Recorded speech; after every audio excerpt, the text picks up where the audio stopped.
안녕하십니까. 7월 20일 수요일 말씀 묵상 함께 시작하겠습니다. 오늘도 말씀으로 하루를 시작하시는 귀한 성도님들이 주님의 진리를 깨닫고 주님께서 무엇을 원하시는지를 바라보고 그것에 온전히 순종함으로 말미암아 주님께서 주시는 그 복을 누리시는 하루가 되시기를 간절히 기도합니다. 오늘 본문은 마태복음 19장 1절에서부터 15절까지 말씀입니다. 지금까지 18장까지 교회에 대한 이야기가 주어지고 있었는데요. 그 교회에 대한 이론적 이야기들이 어떻게 실제적으로 적용될 수 있는가에 대한 이야기가 계속 진행될 예정입니다. 그럼 말씀을 먼저 보시고 그 말씀을 통해서 도전 받으실 수 있기를 바랍니다. 말씀 보겠습니다. 예수께서 이 말씀을 마치시고 갈릴리를 떠나 요단강 건너 유대 지경에 이르시니 큰 무리가 따르거늘 예수께서 거기서 그들의 병을 고치시더라. 바리새인들이 예수께 나와 그를 시험하여 사람이 어떤 이유가 있으면 그 아내를 버리는 것이 옳으니까? 사람을 지으신 이가 본래 그들을 남자와 여자로 지으시고 말씀하시기를 그러므로 사람이 그 부모를 떠나서 아내에게 합하여 그 둘이 한 몸이 될지니라 하신 것을 읽지 못하였느냐. 그런즉 이제 둘이 아니요 한 몸이니 그러므로 하나님이 짝져 주신 것을 사람이 나누지 못할지니라. 그러면 어찌하여 모세는 이혼 증서를 주어서 버리라 명하였나이까? 모세가 너희 마음의 완악함 때문에 아내 버림을 허락하였거니와 본래는 그렇지 아니하니라. 내가 너희에게 말하노니 누구든지 음행한 이유 외에 아내를 버리고 다른 데 장가드는 자는 간음함이니라. 제자들이 이르되 만일 사람이 아내에게 이같이 할진대 장가들지 않는 것이 좋겠나이다. 사람마다 이 말을 받지 못하고 오직 타고난 자라야 할지니라. 어머니의 태로부터 된 고자도 있고 사람이 만든 고자도 있고 천국을 위하여 스스로 된 고자도 있도다. 이 말을 받을 만한 자는 받을지어다. 그때 사람들이 예수께서 안수하고 기도해 주심을 바라고 어린아이들을 데리고 오매 제자들이 꾸짖거늘 어린아이들을 용납하고 내게 오는 것을 금하지 말라. 천국이 이런 사람의 것이니라. 그들에게 안수하시고 거기를 떠나시니라. 네, 말씀 잘 보셨습니까? 어제까지 우리가 18장을 다뤘죠. 교회는 어떠한 공동체인가에 대한 이야기가 제시가 되었습니다. 결국은 작은 자들, 낮은 자들, 그 사람들을 배려하고 그들을 위해주고 그들을 세우는 공동체가 바로 교회였죠. 그리고 이제 19장부터 22장까지는 이 교회에 대한 이야기와 예수님의 순환 이야기가 연결되어 있는데요. 19장에서부터 22장의 내용은 절반으로 나뉜다고 할 수 있습니다. 19장과 20장에서는 교회의 질서가 실현되는 모습을 보여줘요. 그러니까 현실적으로 어떤 원칙적인 이야기가 아니라 현실적으로 예수님께서 어떻게 실현하셨는가를 보여주는 것이고요. 그리고 21장에서부터 22장은 예수님께서 이제 예루살렘에 들어가시고 순환이 시작되시는 모습을 볼 수 있습니다. 오늘 본문에서는 여자와 어린아이의 문제가 다루어지고 있죠. 오늘 본문 보시면요. 예수님께서 이제 갈릴리를 떠나 요단강 건너 유대 지경에 이르시니까 큰 무리가 따랐다. 그래서 예수님께서 그들의 병을 고치시는 일을 하셨다라고 기록을 해요. 그런데 이 지역이 어디냐? 요단강 건너 유대 지경이 어디냐 하면요. 자, 여기가 갈릴리 지역입니다. 그런데 여기가 예루살렘이거든요. 갈릴리에서 예루살렘으로 가는데 이 길을 통과하질 않습니다. 왜냐하면 여기 뭐 산이 있고 강이 흐르고 뭐 그런 것도 이유가 되겠지만 사마리아가 있기 때문이죠. 사마리아 사람들을 더럽다고 생각했기 때문에 유대인들은 사마리아 땅을 통과하지 않는 것이 관례였습니다. 그래서 어떻게 가느냐 하면요. 이렇게 가서 배를 타고 돌거나 아니면 주로 이렇게 요단강을 건너서 이쪽으로 들어옵니다. 여기와 여기가 다 유대인들이 사는 곳이죠.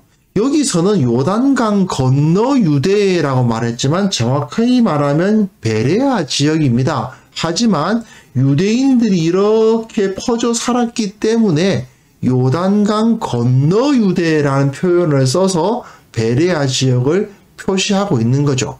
여기서 우리가 주목해야 될 것은 예수님께서 사마리아 지경을 통과하지 않는 일반적인 유대인들의 경로를 사용하셨다는 데 있습니다. 요한복음 4장에 보시면 예수님께서 이 예루살렘 지역에서 갈릴리로 가실 때에 사마리아를 통과해 가시기도 하셨습니다. 그러나 이때에는 일반적인 유대인들이 선택하는 평범한 길을 선택하신 셈입니다. 왜 그러냐? 일단은 유대인들을 대상으로 기존의 이스라엘 사람들에게 집중하셨다는 것이 여기서 나타나요. 예수님의 목표지는 분명히 예루살렘이었습니다. 그리고 그 사역의 중심은 십자가였습니다. 즉 이 예루살렘에서 있을 일이 가장 중요한 일이었겠죠. 하지만 그 과정 역시 매우 중요했는데 예수님은 먼저 이스라엘 자기 백성들의 병을 고치시는 모습을 보이잖아요. 그 고통의 문제를 해결해 주시는 모습. 결국 예수님은 자기 백성을 버리시지 않은 거예요. 유대인들이 예수님을 버렸지 예수님이 유대인들, 이스라엘을 버리신 것이 아니다 하는 것을 이 과정에서 있었던 일만 보더라도 알 수가 있는 거죠. 예수님은 그 수많은 무리들의 병들을 고치시면서 대부분들이 다 유대인들이 따라가니까 그들이 이 길로는 안 가려고 할 거 아닙니까? 그러니까 일반적으로 가는 그 길을 선택해서 가셨다라고 볼 수 있습니다. 예수님은 계속해서 유대인들의 지도자들과 갈등을 일으키고 계시지만 예수님은 결코 유대인들을 버리지 않으셨다. 이것은 나중에 로마서 같은 데서도 바울의 태도에서도 나타나죠. 바울이 평생 동안 핍박받은 것은 이방인들이 아니라 유대인들이거든요. 동족들한테 늘 핍박을 받는데 그럼에도 불구하고 바울은 자기 백성들, 자기 동족들이 구원받는 것을 위해서 최선의 노력을 다하지 않습니까? 마찬가지로 예수님께서도 이스라엘을 위해서 헌신하셨다 하는 것을 알 수가 있는 것이죠. 자, 이제 거기서 바리새인들이 나옵니다. 예수님께 나와 시험을 해요. 사람이 어떤 이유가 있으면 그 아내를 버리는 것이 옳으니까. 이혼 문제인데요. 현대인들의 이혼과는 좀 다릅니다. 이 당시의 이혼이라는 것은 남자가 여자를 버리는 거예요. 남자가 경제력도 가지고 있고 사회적인 지위도 다 가지고 있어요. 그런 상황에서 여인들이 이혼을 당하면요. 그야말로 사회적 최하층으로 떨어질 수밖에 없습니다. 자기 생계를 유지할 수가 없는 상황이 되는 거죠. 그런데 이 문제를 두고 당시에 랍비가 두 가지 파가 있었어요. 하나는 샴마이 학파고요. 또 하나는 힐렐 학파인데 샴마이는 이혼은 안 된다. 그 여자가 음행과 같은 심각한 범죄를 저지른 것이 아니라면 이혼할 수 없다라고 주장했고요. 힐렐 학파는 얼마든지 이혼할 수 있다라고 주장을 했어요. 왜 그러냐 하면 신명기 24장에 보시면 사람이 아내를 취하여 데려온 후에 수치되는 일이 그에게 있음을 발견하고 그를 기뻐하지 아니하거든 이렇게 되어 있거든요. 신명기에. 이 힐렐 학파는 어떻게 생각했느냐? 이 수치되는 일은 여러 가지가 있을 수 있다고 생각하는 거예요. 샴마이 학파는 여기서 수치되는 일이란 음행과도 같은 그런 심각한 문제를 의미하는 것이다 라고 보았지만 힐렐 학파는 여인이 너무 못생겼다. 아유 빵을 굽는데 빵을 막 태운다. 음식 솜씨가 너무 나쁘다. 이런 것도 수치되는 일이 된다라고 주장을 한 거죠. 이렇게 둘이 딱 싸우고 있었습니다. 그런 상황에서 어느 쪽이 인기 있는 학파였을까요? 힐렐입니다. 그 사회는 모두 다 남자들이 사회예요. 남자들이 여자들을 마음대로 버릴 수 있다라고 말하면서 성경적 근거를 대주잖아요. 어쨌든 나름대로. 봐라, 모세가 수치되는 일이라 그랬지 음행이라 그랬냐, 이런 식으로 해석을 했던 것입니다. 하지만 예수님은 어떻게 하셨습니까? 사람을 지으신 이가 본래 남자와 여자로 지으신 다음에 사람이 그 부모를 떠나서 아내에게 합하여 그 둘이 한 몸이 될지니라 하셨다. 그러므로 둘이 아니요 한 몸이니 하나님이 짝지어 주신 것을 사람이 나눌 수 없다. 예수님은 샴마이 학파의 손을 들어주신 셈입니다. 그러나 이 바리새인들은 그리하면 어찌하여 모세는 이혼 증서를 주어서 버리라 명하였나이까, 이런 말 없거든요. 버리라고 하지 않았어요. 수치되는 일이라고 표현한 것은 음행과도 같은 심각한 문제일 수 있는데, 어쨌든 결혼 관계가 도저히 유지될 수 없는 그런 문제, 그것을 통칭해서 말해주기 위해서 이렇게 기록한 것이죠. 사실 두 사람이 함께 사는 것 자체가 그 가정이 지옥이 되어버리는 경우가 가끔 있죠. 그렇게 규정한 것이 바로 이 신명기 24장의 가르침이란 말입니다. 왜 이혼 증서가 있었느냐? 이 여자를 보호하기 위해서 이혼 증서가 있었던 거예요. 그런데 문제는 이 바리새인들은 이혼 증서를 무엇에 쓰는 겁니까? 마음대로 여자들을 버리는 데 쓰는 거예요. 이혼 증서 하나만 써줘서 딱 던져주면 여자를 내칠 수 있는 것, 이런 권리가 남자들에겐 있다, 이거 아닙니까? 이건 사실 말도 안 되는 거죠. 그렇기 때문에 예수님께서 모세가 너희 마음의 완악함 때문에 아내 버림을 허락하였다라고 말씀을 하십니다. 완악함 때문이다 라고 말씀하시고 허락하였다라는 표현을 쓰고 계신 거예요. 모세는 허락한 거지 어쩔 수 없이 그 완악한 마음 때문에 도무지 살 수 없는 상황이 될 수도 있으니까 허락되는 거지만, 본래는 원칙적으로는 그렇게 되지 않는다라는 거죠. 현대교회에서도 그리스도인들이 이혼해도 되냐 안 되냐 논쟁이 많습니다만은 원칙적으로는 이혼하지 말아야 되죠. 그러나 도무지 이 사람이, 이 가정이 함께 살아간다는 것 자체가, 이 두 사람이 더 이상 함께 살게 한다는 것 자체가 폭력이다, 이런 상황이 벌어질 수도 있잖아요. 그럴 때에는 어쩔 수 없이 서로 간에 큰 피해를 보지 않게 헤어지는 것을 허락해주는, 이게 성경적인 원리거든요. 결국 중요한 것은 그 당시 사회적인 약자였던 여인들은 존중되어져야 되고 사회적 위치를 가질 수 있도록 해줘야 된다는 거죠. 그런데 제자들이 어떤 사람이 아내에게 그렇게 할 거면은 차라리 장가를 안 드는 게 좋겠네요. 제자들의 입장에서는 상당히 예수님의 가르치심이 급진적으로 여겨졌을 거예요. 주위에서 워낙에 그런 이혼이 많으니까 사실은 현대 유대인들도요, 굉장히 이혼을 쉽게 합니다. 주위에서 이혼이 워낙에 많으니까 제자들이 보기에는 이혼하는 거 이게 큰 문제다. 그런데 너무나도 다들 이혼이 만연했네, 이거 어떡하지? 차라리 장가들지 않는 게 좋은 거 아니야? 이렇게 생각을 했다는 것이죠. 하지만 예수님께서는 그것은 특별한 사람, 아주 특별한 은사가 있는 사람이 할 일이지, 그걸 가지고 모든 사람들에게 자, 우리 예수님의 제자들은 장가들지 않는 게 좋은 거야, 이런 식으로 말하면 안 된다라고 말씀을 하신 거고요.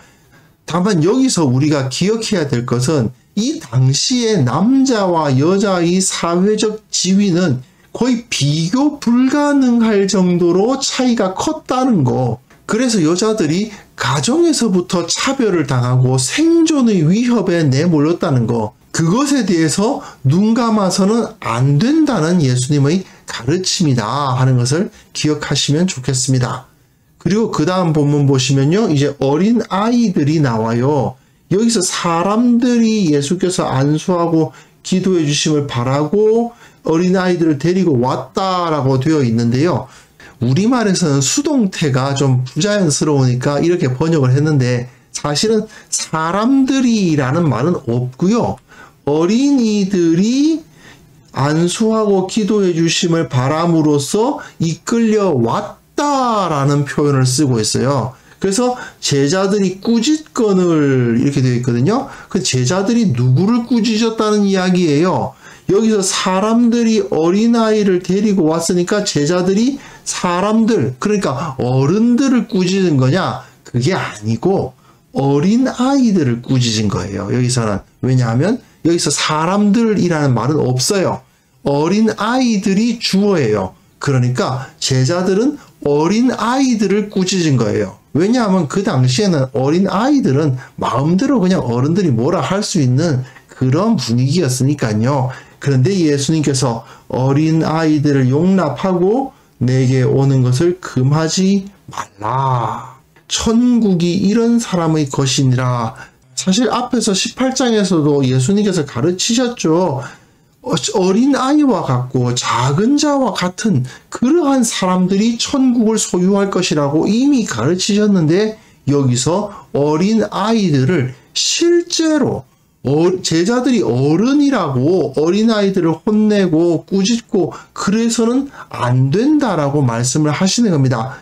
이 단락은 매우 짧고 간단하긴 하지만 천국에서는 자기를 낮추는 자가 큰 자가 된다. 천국에서는 작은 자가 가장 큰 자다라는 그 말씀을 하신 예수님께서는 실제로 어린아이들을 용납하고 그들을 금하지 말라고 가르치심으로써 실천할 것을 말씀하신 겁니다.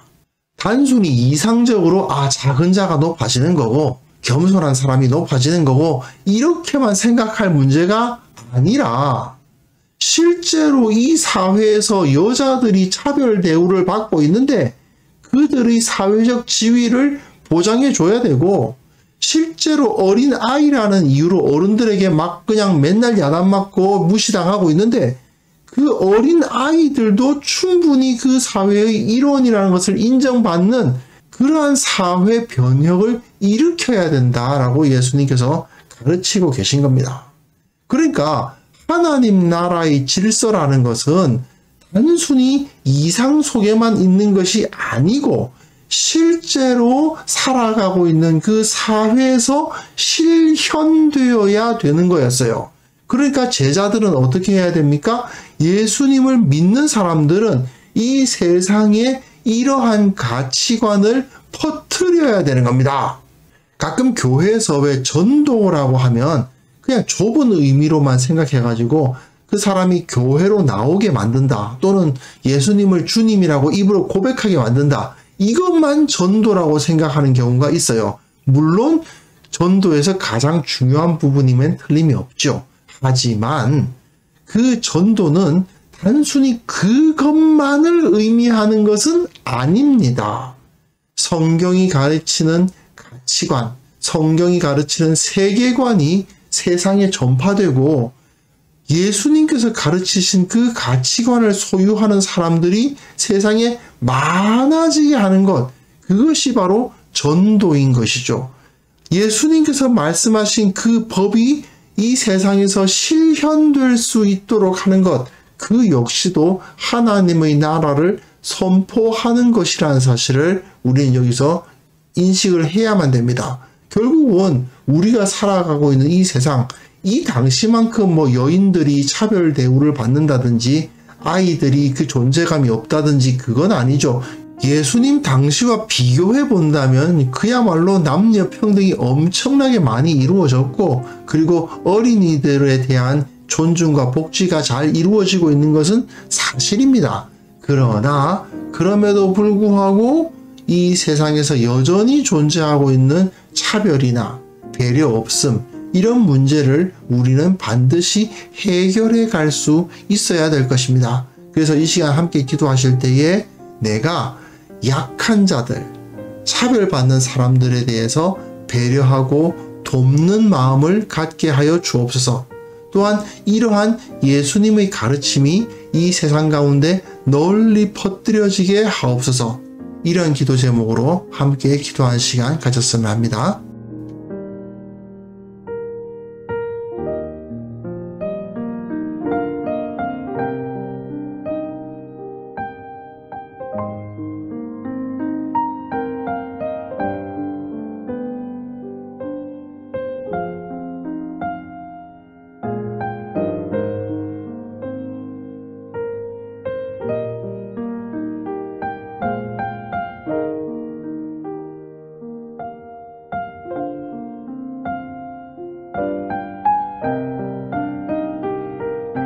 하나님 아버지, 이 세상에 존재하는 어떠한 차별이나 어떠한 불평등도 예수 그리스도 이름 안에서 사라질 수 있도록 우리가 먼저 깨어서 배려하고 사랑할 수 있도록 도와주옵소서.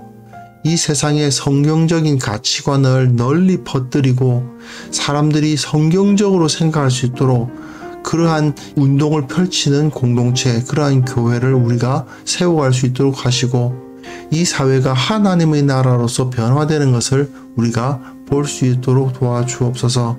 아버지, 한국교회에 속한 모든 성도들이 참으로 이 세상 가운데 다른 사람들을 사랑하고 배려하고 약한 자들을 돕는 사람들로 여겨질 수 있기를 원합니다. 모든 믿지 않는 사람들도 참으로 그리스도인들은 사랑하는 사람들이다, 그리스도인들은 배려하는 사람들이다라고 인정하고 우리를 따르고 이 세상을 바꾸어가는 그런 역사가 일어날 수 있도록 도와주시기를 원하고 바랍니다. 아버지께서 오늘 하루도 우리를 붙들어 주시고 주님께서 원하시는 바대로 우리가 살아갈 수 있도록 도와주옵소서. 주님의 뜻이 어디에 있는지를 온전히 깨닫게 하여 주시고 주님의 사랑과 주님의 은혜, 주님의 그 자비하심을 실천하는 하루가 될 수 있도록 도와주시기를 원하고 바랍니다. 주님께서 우리 모두를 강건히 지켜주시기를 간절히 원하오며 오늘 하루도 주님께 감사하며 보낼 수 있도록 도와주옵소서. 예수 그리스도 이름으로 기도합니다. 아멘.